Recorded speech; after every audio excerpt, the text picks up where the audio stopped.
them joining the end to ISIS. Yeah, you can expect some announcements on Syria. We want to see Syria become a country that's very successful, and I think this leader can do it. I really do. I think this leader can do it. And people said he's had a rough past. We've all had rough pasts, but he has had a rough past. And I think, frankly, if you didn't have a rough past, you wouldn't have a chance. He gets along very well with Turkey, with President Erdogan, who's a great leader. Erdogan's a great leader. Has President Trump raised with you, discussed with you, your own past affiliation with Al-Qaeda terrorism? ما أعتقد هذا أمر أصبح من الماضي يعني. I think this is a matter of the past. Now, we did not discuss this actively. This is my video update on this Tuesday midday, November the 11th, coming to you from Larnaca, Cyprus. Let's talk about some news. And let's start things off with the meeting at the White House between U.S. President Trump and Al-Sharaa, also known as Al-Jilani, also known as Bizarro Zelensky, the former Al-Qaeda HTS al-Nusra leader who became the president of Syria and is now the coolest, hottest person to meet. All the world leaders want to meet Al-Sharaa, Al-Jilani. They all want to take a photo with him, including Putin and even U.S. President Trump.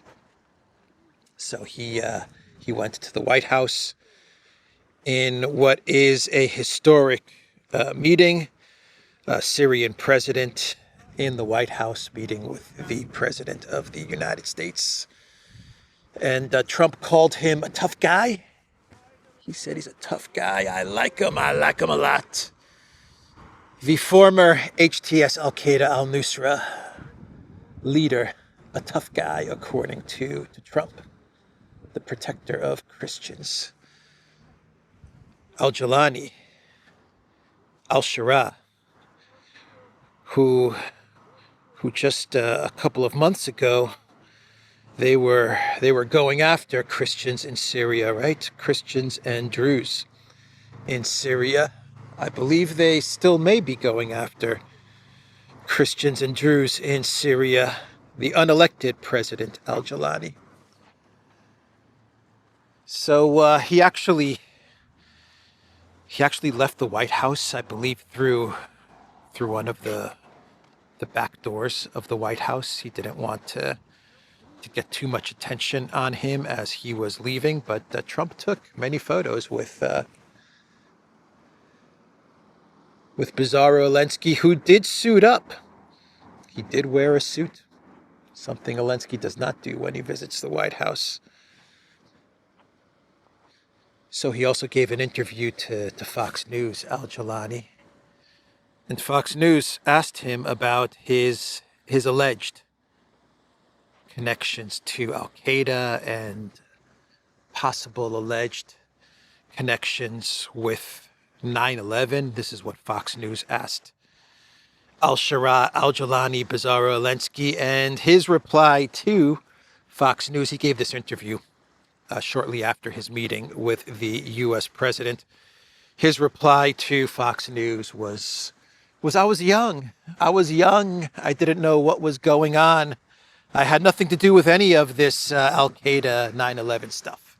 That was pretty much his response to Fox News, if you believe that. The full quote from Al-Sharaa was, I was only 19 years old. I was a very young person. I didn't have any decision-making power at the time. I don't have anything to do with it.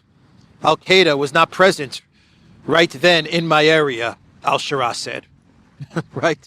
So that was his response to Fox News. Do you have any connection to Al-Qaeda, 9/11?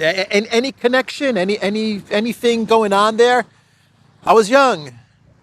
Al-Qaeda wasn't in my area. I had nothing to do with it. I don't have any decision-making power.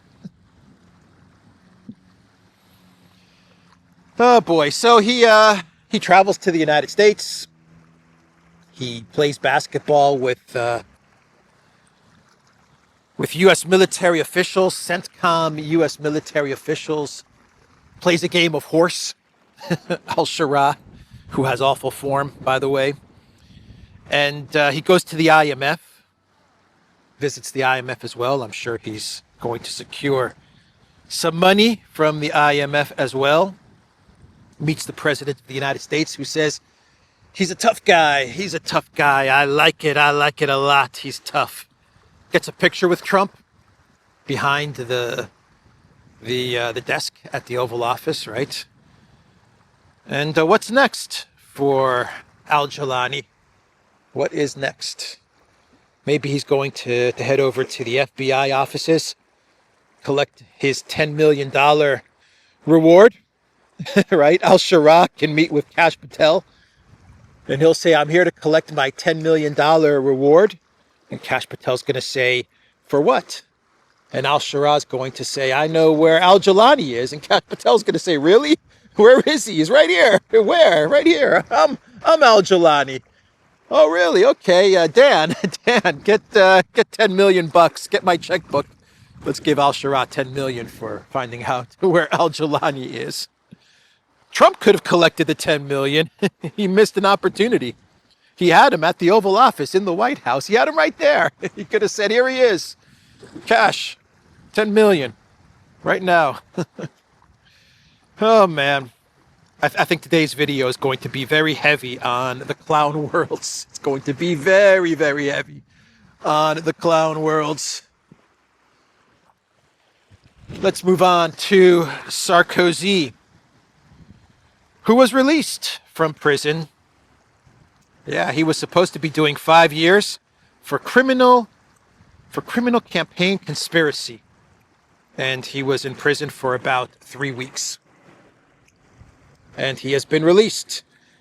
And he will remain released. He cannot leave France.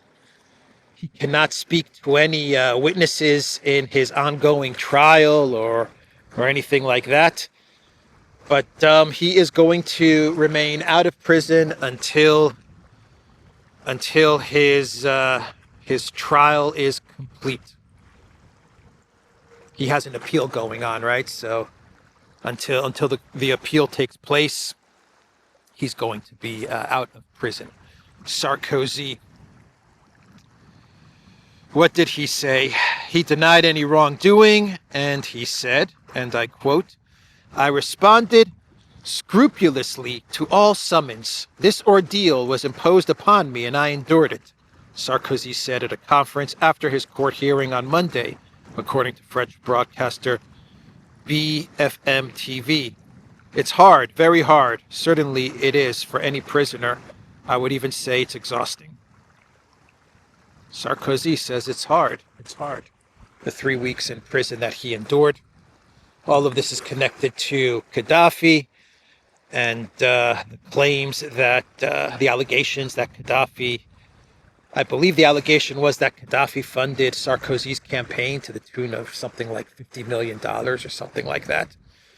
And then Sarkozy was one of the people that oversaw the demise of Gaddafi and Libya, right? Along with Hillary Clinton. Do I have my timeline correct? Hillary Clinton, Sarkozy, all of these nasty people. We came, we saw, he died, and they destroyed Libya under President Obama. Libya was one of the 7 countries that Wesley Clark talked about in that now famous interview. So Sarkozy's punishment was 3 weeks in prison, and now he has to go through this appeals trial. Well, his punishment is he can't leave France. Okay, he can't leave France. That's his punishment for the time being until the appeals trial is held. So let's move on and talk about what is going on in Ukraine. and we have this Naboo raid, which took place yesterday. Remember Naboo, which is the anti-corruption organization set up by the Collective West, actually. They set up Naboo, right? To go after Ukrainian corruption, right? Or at least to go after the corruption that they don't approve of. That's what Naboo is. And a couple of months ago, I talked about this in a video, many videos. Zelensky went after Naboo. He wasn't happy with Naboo, and he tried to fold it underneath his administration because allegedly it's the separate independent organization that fights corruption in Ukraine. It's just nonsense, man. It's nonsense. But Zelensky wasn't happy with Naboo, and he tried to fold it underneath his control, his administration. And some people in the Collective West got very upset with Zelensky, and he had to walk some of it back. And now we have Naboo. They conducted a raid on one of Zelensky's pals. I don't know if they're still friends. I think they are still friends and associates, business partners. And they conducted this raid on businessman Timur Mindic, as well as one of Mindic's associates, who is a justice minister, I believe, in Ukraine. And they raided his office, his home, his apartment. By the way, in 2021, Mindic held Zelensky's birthday party at this apartment, which was allegedly under Naboo surveillance. So it's been under surveillance for many, many years. And they've been involved in the entertainment game for many, many years, many decades, Mindic and Zelensky. Actually, Mindic, get this. This guy was or is the owner or major shareholder of Firepoint, or the founder of Firepoint. He has some connection to Firepoint. Remember when I talked about Firepoint a couple of weeks ago? I talked about Firepoint, which was this entertainment scouting company, agency in Ukraine, which then transitioned over to becoming a drone manufacturer. And the New York Times reported that Firepoint landed a $1 billion contract, defense contract, to manufacture drones. And it's also involved in manufacturing the Flamingo. And there are photos circulating on the interwebs of the raid on this guy's properties. And one of the photos has stacks of cash, which is labeled Atlanta and Kansas City, and the cash is still wrapped. It still has the markings of the Fed, so it's still packaged in with the Federal Reserve markings and everything. It hasn't been unpacked. So this money was, I guess it was stolen. I guess it was delivered to Ukraine from the U.S., from Atlanta or Kansas City, and it was stolen. I guess that's the implication of what this photo is showing. Man.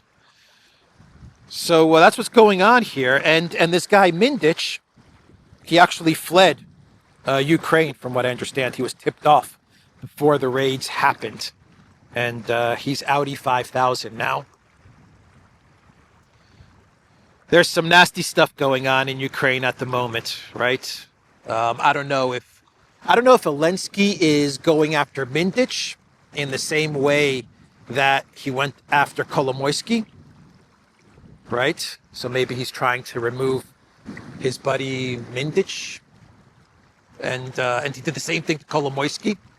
Kolomoisky actually made Zelensky, but then when Zelensky got very powerful with the help of the Collective West, they removed Kolomoisky. So I don't know if something like that is going on. I don't know if there are forces that are going after this Mindic guy and this justice minister in order to go after Zelensky, because Zelensky is connected to them. So maybe we're seeing some collective West forces that would like Zelensky gone. Maybe they would like Zaluzhny in. I talked about the Wall Street Journal article and the German investigators who are saying that Zaluzhny was the mastermind behind Nord Stream. So maybe we're seeing some fighting going on there, some palace intrigue. Some forces would like Zaluzhny removed and not be a threat to Zelensky. Other forces maybe would like Zelensky removed and maybe Zaluzhny to come in as president. This could also be just collective West oligarch fighting that's going on. Different sides trying to position themselves to receive the big final payday that's going to be coming to Ukraine in the form of the 140 billion in Russian frozen assets. Maybe that's what we're seeing. Maybe you have a whole bunch of people, institutions, oligarchs, organizations going after each other so that they can be well positioned to eventually receive the 140 billion in Russian frozen assets. So maybe that's what's happening here. Whatever's going on, it's all nasty, man. It's all nasty and dirty and corrupt. But that is the number one democracy in Europe, everybody. Ukraine, the number one democracy in all of Europe, Ukraine. Let's see here. Let me read some of what's going on, just to make sure I got the story correct. Timur Mindich, a longtime associate of Zelensky.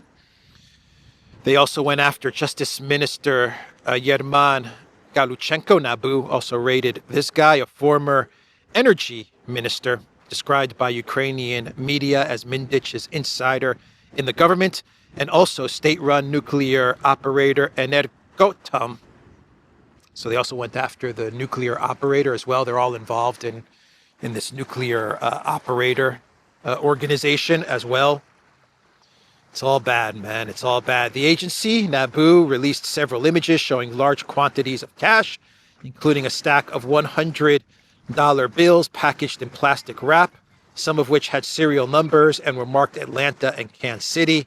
Mindich, a businessman and former entertainment industry figure, is known for his close personal and professional ties to Zelensky. The latter reportedly celebrated his birthday at Mindich's apartment in 2021. Mindich's address was reportedly under NABU surveillance for several months this year, with the Ukrainian leader allegedly having been recorded. Yeah, the Mindich tapes is what they're calling this in Ukraine. That's what the Ukraine media labeled this. They had these tapes, these surveillance tapes, which allegedly also have Zelensky on them. And a couple of days later, when people started to talk about the Mindich tapes, Zelensky went after NABU.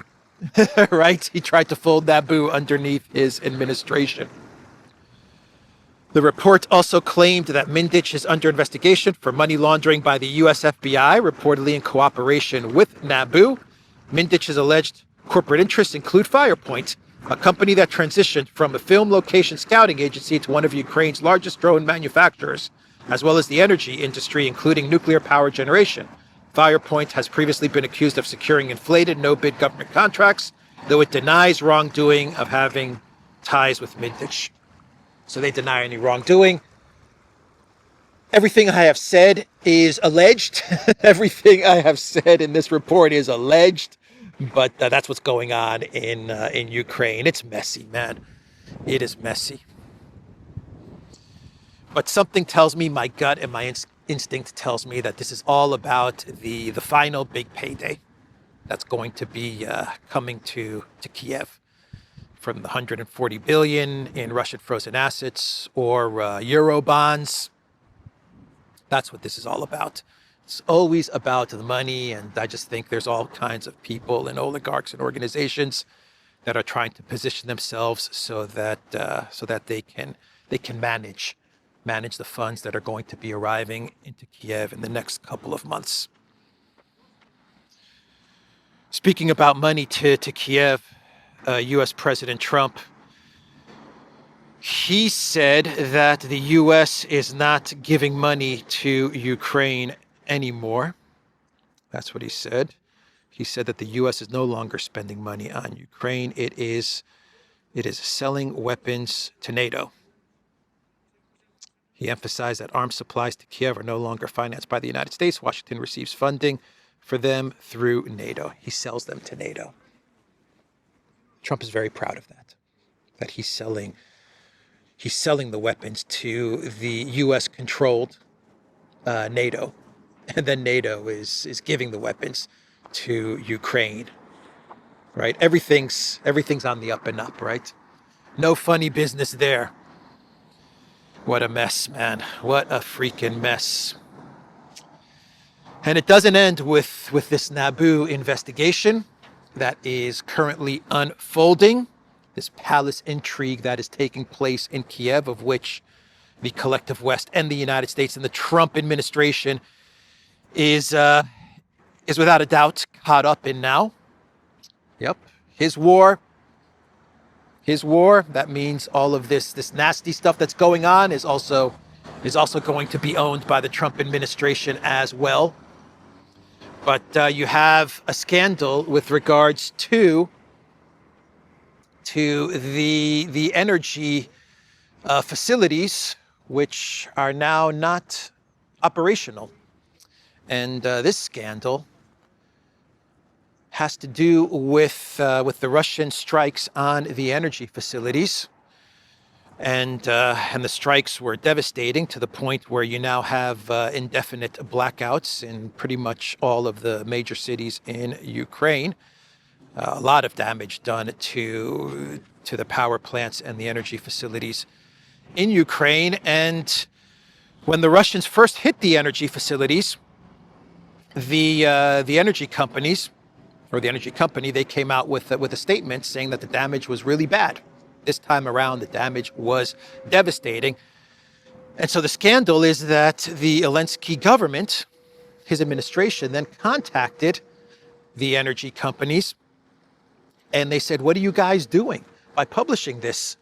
You're giving talking points to Russia by saying that the damage was extensive and catastrophic. So what you need to do is you need to take back that statement, remove that statement, and put out another statement saying that the facilities were hit, but we're going to repair them and everything is going to be okay."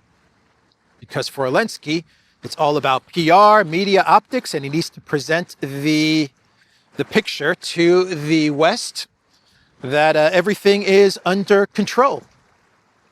And so that is the scandal. And the problem is that after the energy companies, they did as the Zelensky government told them to do, you then had these catastrophic blackouts, these indefinite blackouts that they cannot fix, that they cannot resolve.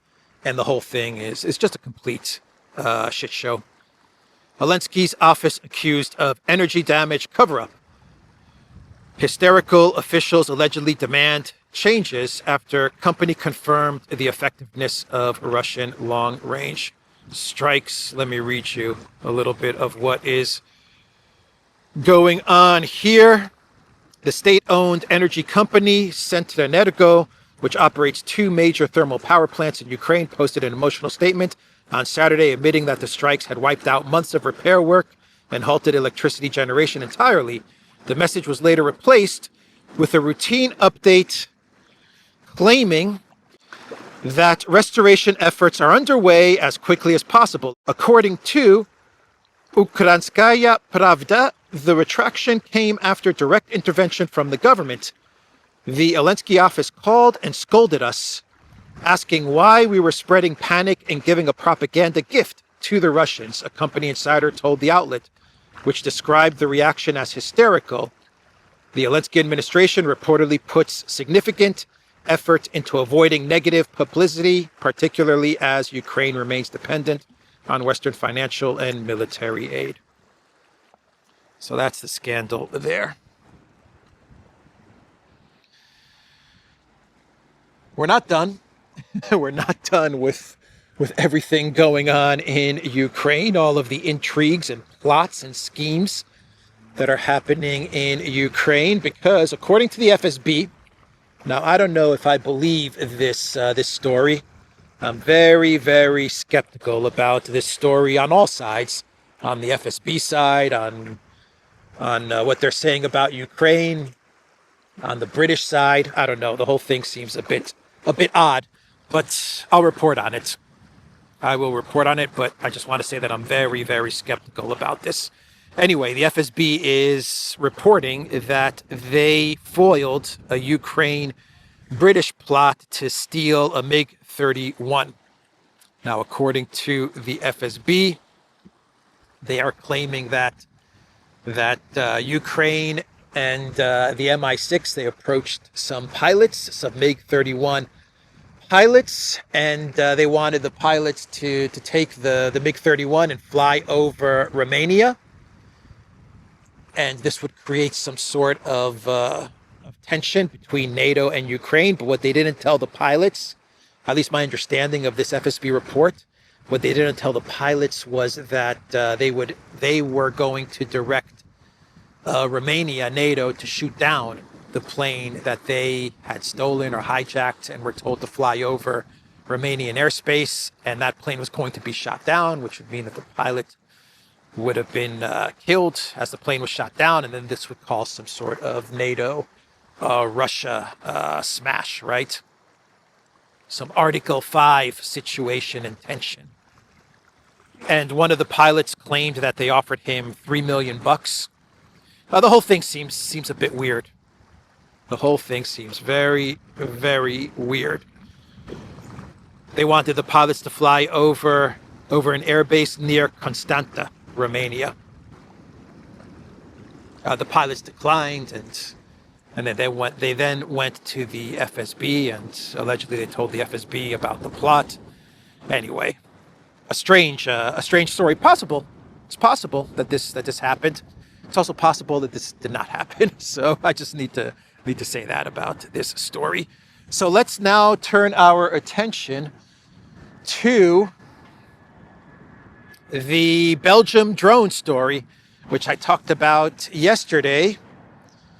And I said that the UK was going to send drone specialists to Belgium in order to deal with all of the drones over the skies of Belgium, right? So the UK specialists were being called in. We also have French and German specialists who are being called in to deal with all of the drone incidents that are happening in Belgium. And in my video update yesterday, I put out the theory that what I think is going on here is I think that they're trying to create hysteria. When I mean they, I mean the West, NATO, the EU, three-letter agencies. I don't know. They are trying to create hysteria with these drones, and they're hinting that these drones might have some connection to Russia, even though they have not publicly stated that these are Russian drones. They always throw out the hints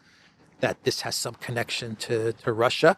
And I'll get to what German Defense Minister Pistorius said, because he actually does make a direct connection to Russia in a statement that he put out there. But anyway, they want to create this Russia hysteria in Belgium at this exact moment, because they want the Belgium government to tell the people of Belgium, we are going to give over the 140 billion in Russian frozen assets, knowing that it's going to do a ton of damage to our economy, but we have to give it over to Zelensky for national security reasons, because they need the money in order to fight Russia, who is creating all this chaos in Belgium with these drones. So that's the reason that you have all of these drone stories happening in Belgium at the moment. At least that's what I think is going on. And that is why you have British specialists in Belgium and French specialists and German specialists. By the way,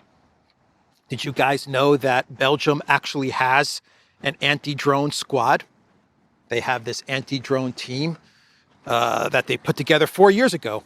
And their sole purpose is to deal with drones. But for some reason, they're not being called up to deal with these drones. You have to bring the British in. You have to bring the French.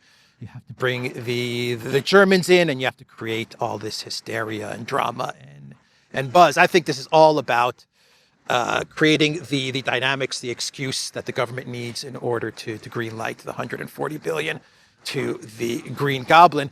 Pistorius, going back to Pistorius, the defense minister of Germany, get this, he is saying the opposite. He is saying the opposite, but in saying the opposite, what he is actually doing is proving my theory correct. So Pistorius, the German defense minister, on the drones in Belgium issue, said, and I quote, "This is a measure aimed at spreading insecurity, at fear-mongering in Belgium. Don't you dare to touch the frozen assets. This cannot be interpreted any other way," Pistorius said at a Friday press conference, Reuters reported. So Pistorius, his logic is that the Russians are sending drones into Belgium as a warning to the authorities in Belgium to not green light the frozen assets to Ukraine, right? Does that make any sense at all? That makes no sense. That makes no sense.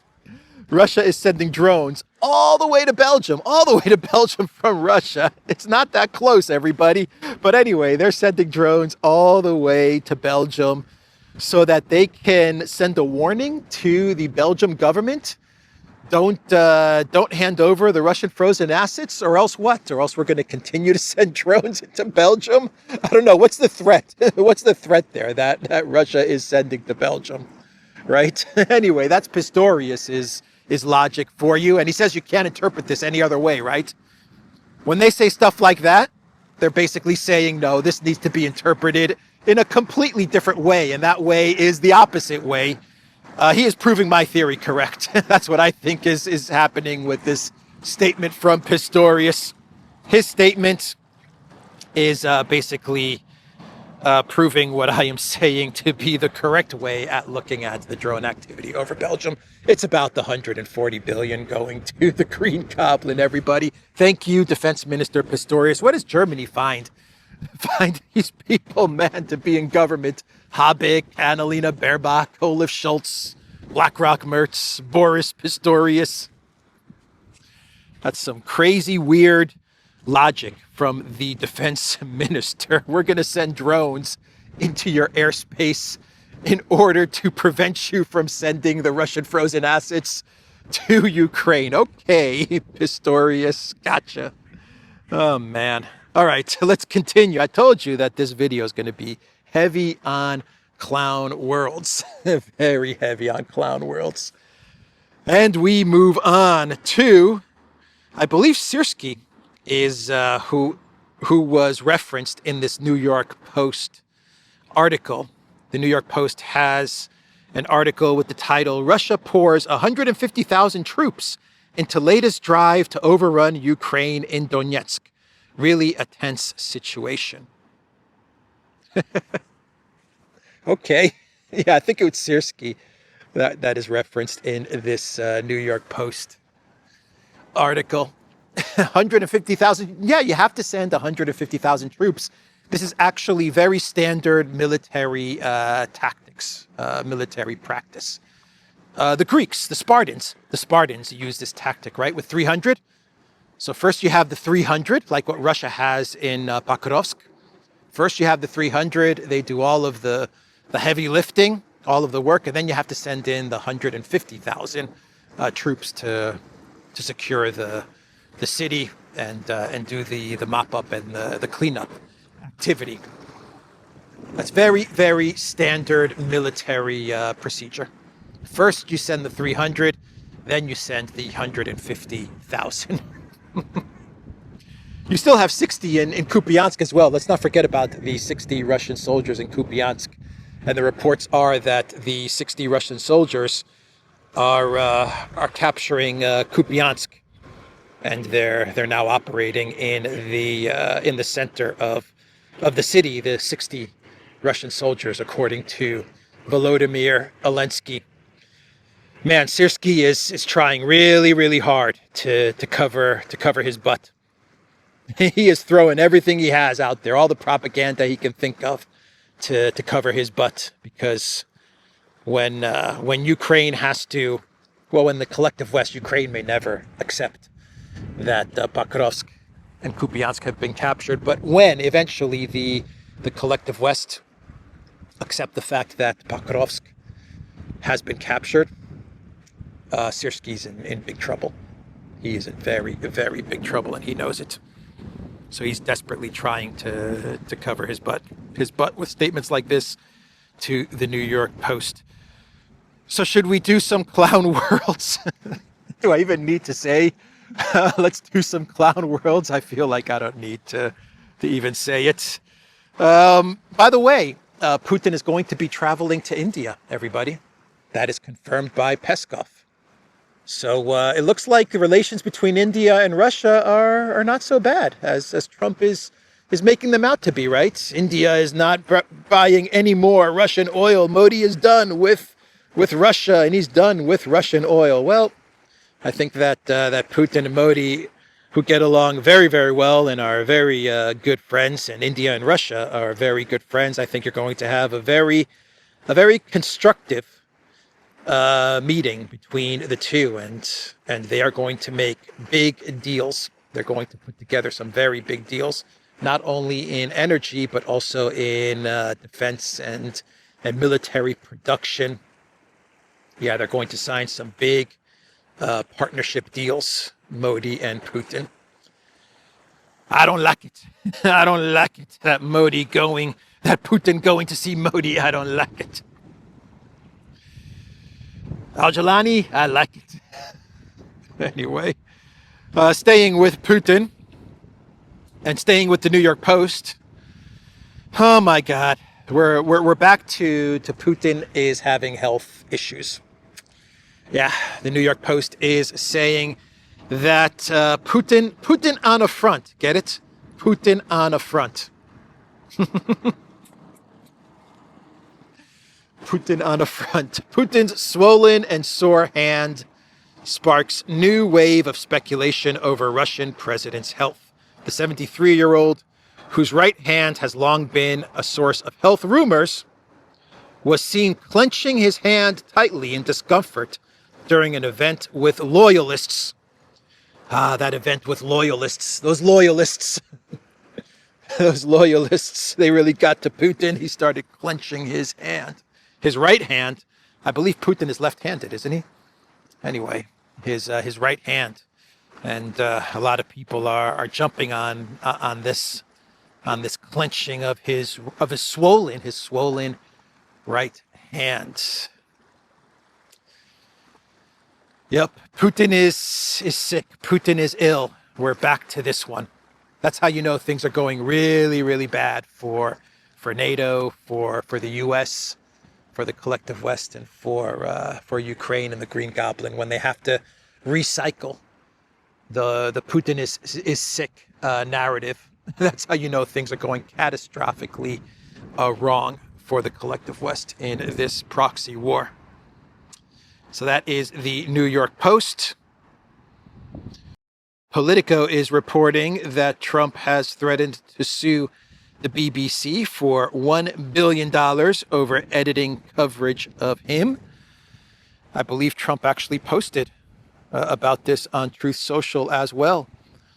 He wants a complete retraction from the BBC, or else he will be suing them for $1 billion. And the BBC is going to retract everything. They fired the CEO and another high level executive at the BBC. So I believe that they're going to have no problem retracting the doctored images that they put out there, which is really interesting because the BBC has been going after Trump since 2016. But these images are what Trump's concerned with. This doctored image that appeared on the BBC show Panorama, or something like that. He's forgotten about all the other things that the BBC was doing to Trump, or all the other messaging that the BBC was putting out there against Trump, going all the way back to 2016 and Russiagate and all of that stuff.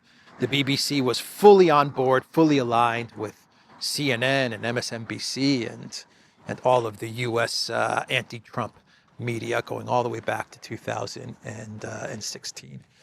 But anyway, he wants $1 billion. He wants $1 billion if they do not retract. So that is the BBC.